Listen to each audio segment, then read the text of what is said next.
تو شب برات کے بارے میں آپ کا کانسیپٹ 2 اور 2 4 کی طرح کلیئر ہو جائے گا.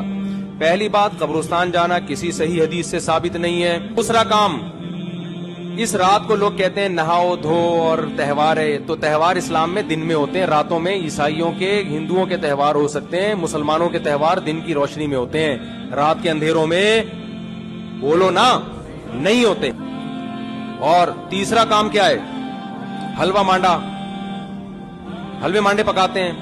تو جب تہوار ہی نہیں ہے تو حلوے کس بات کا بھائی؟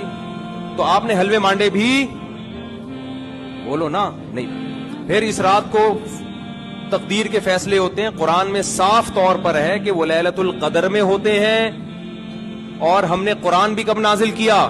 رمضان میں اور لیلۃ القدر میں. بالکل واضح قرآن کی آیتیں ہیں. تو اس لیے 15 شعبان کا جو روزہ ہے وہ بھی کسی صحیح حدیث سے ثابت بولو نہیں ہے.